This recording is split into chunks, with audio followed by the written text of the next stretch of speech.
Let's see how to answer some assignment questions in C programming.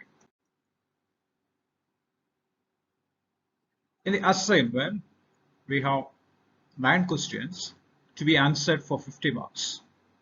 2 parts.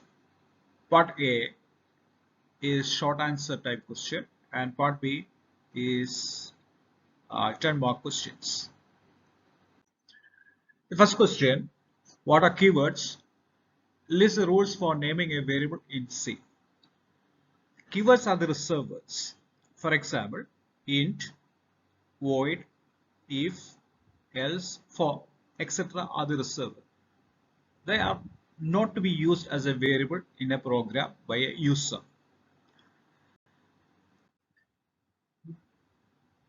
What are the rules for naming a variable? For naming a variable, we are free to use a small case letter, a capital letter, or a digit, or an underscore. And it is important that we should not be using a digit to start with the name of the variable. Always the name of the variable must be starting with a letter or underscore. And it is preferable that the length of the variable be limited to 31. Question number 2. What are enumerated data types? Give an example. By using enumerated data type, we can create new data type and also restrict the values that can be stored in the variables under the enumerated data type. The syntax for creating enumerated data type is enum type name within braces specify the values. Example, enum abc within braces 7, 11. Following statement, enum abc k1 k2. So here ABC is the name of the enumerated data type and K1 and K2 are two variables under the data type ABC. Now the point is that K1 or K2 they can contain values 7 or 11 only. So the values that can be contained in the variables are restricted to 7 and 11. Question number 3. Explain the use of break and continue statement. By using break statement, we can exit from a loop.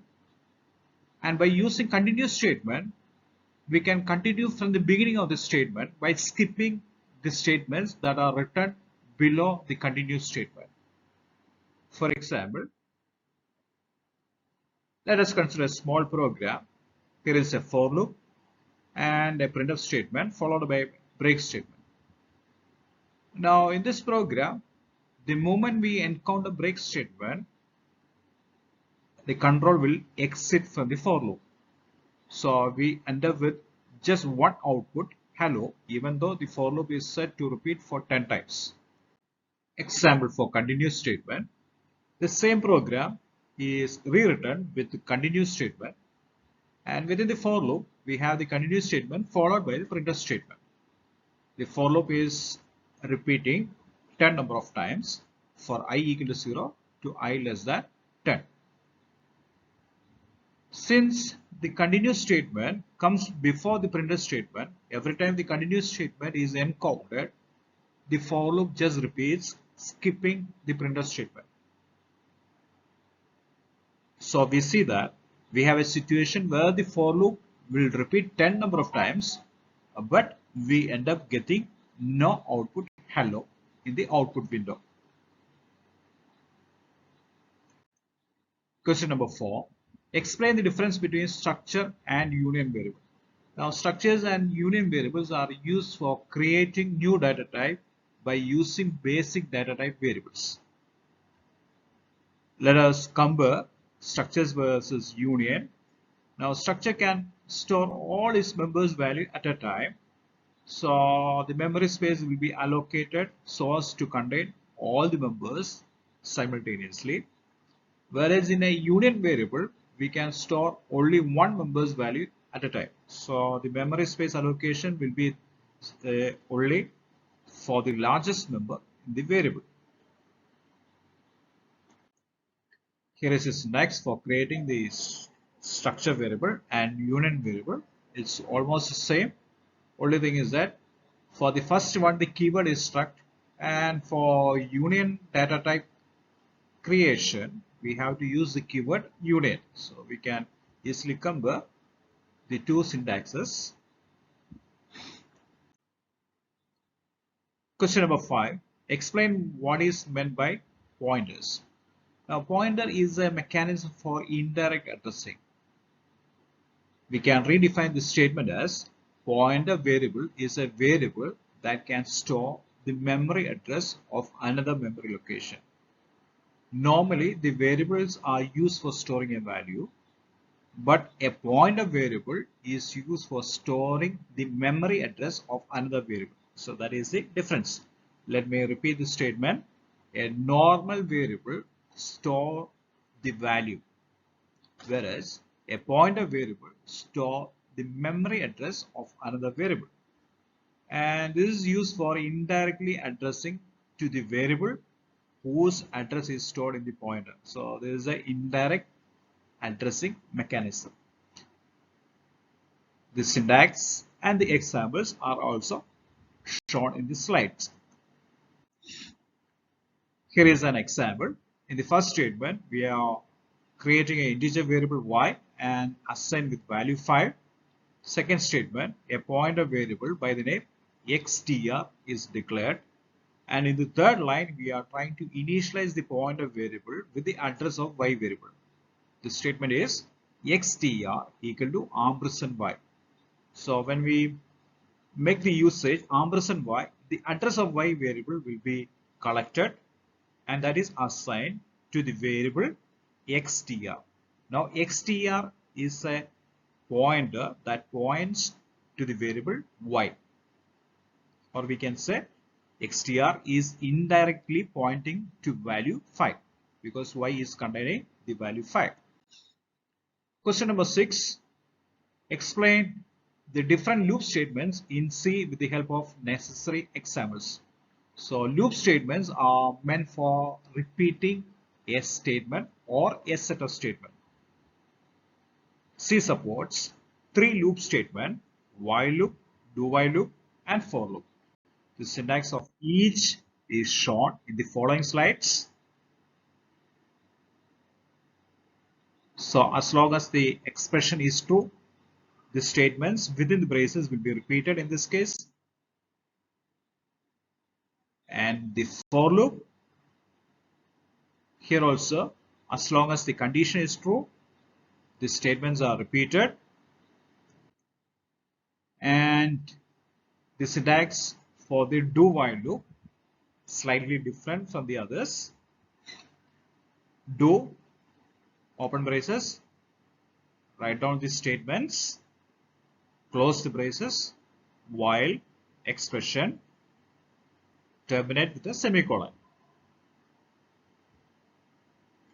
Now the working of do while loop is the statement will be executed firstly, then the expression will be tested.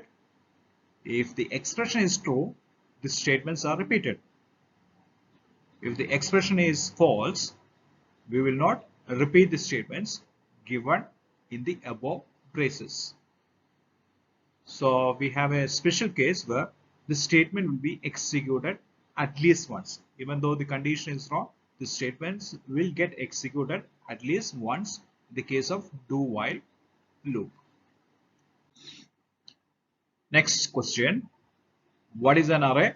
Explain how one-dimensional array and two-dimensional arrays are declared. Now array is a variable where we can store identical values.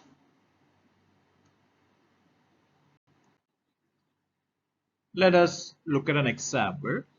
Int a10. A is the name of the array and 10 is the size of the array. So we get 10 locations whose names will be A0, A1, A2, A3 up to A9. So 10 memory locations will be created and we can store 10 values in those locations. The example for multi-dimensional arrays is also given. Float B 3, 5. So we get a two-dimensional array and double C642. So we get a three-dimensional array. So we can see that two-dimensional array and three-dimensional array ought to be in general. Multi-dimensional arrays are an extension of one-dimensional cases. The second part of the question is how to initialize an array. Now the arrays can be initialized using the braces in the declaration statement itself. For example, int x y4 equal to, within braces, give the values separated by commas, 12, 32, 33, 44, close the braces, put a semicolon. So the values will be stored in the array locations. X0 will get the first value 12, xy will get the second value 32, xy2 will get this third value 33, and xy3 gets the fourth value 44. Now another way for initializing the loop is by using a for loop, especially meant for the cases where we have to load so many values, and that too dynamically. We can make use of a for loop and a scanf statement. For example, if I have 100 values to be loaded, the for loop may be presented as for I equal to 0, I less than 100, I plus plus, within braces, write the scanf statement, scanf %d, ampersand x, y, I. So as the value of the I changes from 0 to 99, the values collected from the keyboard will be stored in the respective locations from xy0 to xy99. Eighth question, explain call by value and call by reference function call with suitable example. To put in simple words, when we call a function, if we pass the values, then it is known as call by value mechanism. Instead, if we are passing the memory address of the variable, that time we are using the mechanism known as call by reference. Let us illustrate with an example for call by value method. So let us use this simple example where we are going to find the factorial of a number. We have the main program on the left hand side and the function defined on the right hand side of the slide. If you look at the program, there is a statement k equal to factorial n. So this is a function call, and at the time of calling the function, the value n is given to the function factorial. Coming to the right side of the program, we have the function factorial defined. The value in variable n is passed to variable m, which is our formal argument. And using a for loop, we are proceeding for finding the factorial. So finally, we have the answer in variable f, and that is returned to the main program. Coming back to the main program, we get the answer in variable k, and in the final statement, printf factorial is %dk. We are printing the answer in the output for the user to view the answer. So here the value in variable n is passed to the function at the time of the function call. So this is known as call by value method. Next is the example for call by reference. So here we have to pass the address of the variable. Instead of passing the value, we have to pass the address of the variable. So here again, we are slightly modifying the program. We are passing the address of n as well as the address of k also, where we expect the answer to be recorded. That variable's address is also given to the function. So look at the function called factorial ampersand n, comma, ampersand k. So the address of the input variable and where we expect the output, its address is also given to the function. On the right hand side, we have the function definition int factorial int star m, comma, star p. Since two addresses are getting for the function, we have two pointers, pointer m and pointer p variables, and we have a for loop again. So the answer is found star p equal to star p into I statement, and once the for loop finishes its target, we have the answer stored in star p. So star p is actually variable k. So coming back to the variable k in the main program, once the function comes to an end, we come to the last line of the main program, printf factorial is percentage d comma k. So k will be getting the answer from the function. Since we are using star p, automatically the final result is stored in variable k with the help of star p. So this method is called by reference. Final question, what is recursion? Explain. Write a program using recursion to print the multiplication table of a number n. So recursion is a case where the function calls itself. Normally in the previous program, we have a main program that calls another function, for example factorial. Now in the case of recursive function called scenario, the function calls itself. That means if the factorial function is calling itself instead of calling another function, that is known as recursion.